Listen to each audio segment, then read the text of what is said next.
브레이크액 자가교환 DIY 관련 전 세계 그 어느 유튜브 채널, 심지어 이름만 대면 삼척동자도 알 법한 자동차 명장들조차 이 부분을 언급하지 않은 채 빼먹고 만든 브레이크액 교체 유튜브 영상들 때문에 이 영상들만 믿었던 저 본인은 브레이크액 자가교환했다가 낭패를 봤었고, 그 실수한 부분이 정말 무엇이었는지 뒤늦게 깨달아서 문제를 해결했고, 이렇게 공익을 목적으로 이 유튜브 영상을 만듭니다. 현존 브레이크액 자가교환 DIY 관련 유튜브 영상들마다 천편일률적으로 하나하나 똑같이 짚고 넘어가는 에어백이 2인 1조 방식, 브레이크액 분리드 순서, 투명 고무 호스 페트병 사전 작업, 브레이크액 저장통 반복 리필 얘기, 이런 거 절대 아닙니다. 위에 언급하는 기본 필수 작업 순서들 말고 다음 제가 언급하는, 그러나 누구나 가장 소홀히 하는 실수이긴 한데 알고 보면 너무나도 간단한 해결 방법에 기가 차고 어이가 없어 헛웃음만 나오게 되실 겁니다. 그런데 말입니다.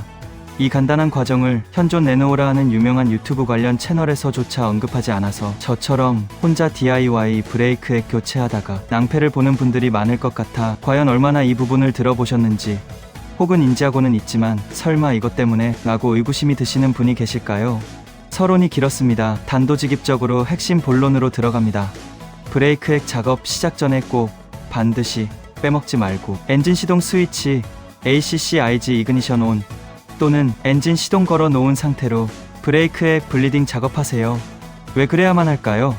엔진 시동이 걸린 상태 또는 엔진 시동 스위치 ACC 온 상태에서는 엔진의 진공을 이용해 브레이크 부스터가 작동해서 브레이크 페달을 밟는 힘을 증폭시켜 작업자가 적은 힘으로도 충분한 유압을 생성해 브레이크액 통로 안의 에어와 헌 브레이크액을 밀어낼 수 있게 돕습니다. 또한 ABS 안티락 브레이크 시스템 모듈 내부에 에어가 차는 것을 방지하거나 특정 밸브를 열어 순환시키기 위해 시스템 전원 이그니션 IG 온 상태로 작동되어야 브레이크 시스템이 정상적으로 반응하며 에어를 강제 배출할 수 있게 도와줍니다.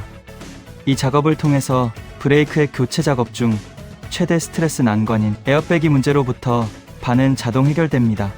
설명이 길었는데요. 저는 이 아주 간단한 원리를 망각한 채로, 즉 엔진 시동 스위치 이그니션 온 끈 상태로 브레이크액 블리딩 교체 작업을 했었습니다.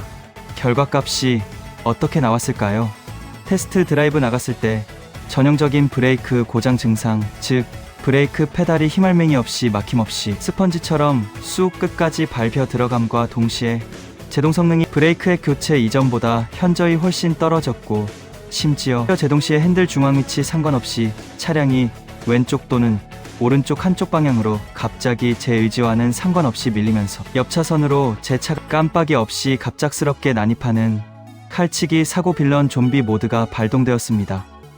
그렇기 때문에 꼭 반드시 시동이 걸린 상태 또는 엔진 시동 스위치 ACC 또는 IG 이그니션 온 상태에서 브레이크액 자가 교체하시길 당부드립니다. 물론 2차 사고 위험을 방지하기 위해서 타이어 밀림 방지 버팀목 사용은 필수입니다. 앞에서 언급한 대로 브레이크액을 교체했더니 브레이크 페달 스펀지 현상과 차솔림 좀비 빌런 사고로부터 즉각 해결되었습니다. 결론, 핵심 요점을 말씀드리자면 브레이크액 교체할 때 반드시 엔진 ACC 또는 IG 이그니션 모드 둘 중에 하나를 온으로 켜놓거나 아싸리 엔진 시동 걸어놓은 상태에서 작업하세요. 구형과 신형 차종에 따라서 엔진 시동 끄고 작업해도 된다는 분들 계실 수 있습니다만, 제 차종처럼 무시동 브레이크 작업 에어백이 실패로 2번 작업할 수밖에 없는 정비 뻘짓 상황 겪어보시면 다음번엔 거두절미 무조건 시동 켜고 작업할 수밖에 없는 PTSD 오지게 옵니다. 예전에 제가 올려놓은 브레이크 액 교체 영상을 화면 우상단에 걸어놓겠습니다. 오늘도 파이팅 하시고요. 좋은 하루 되세요.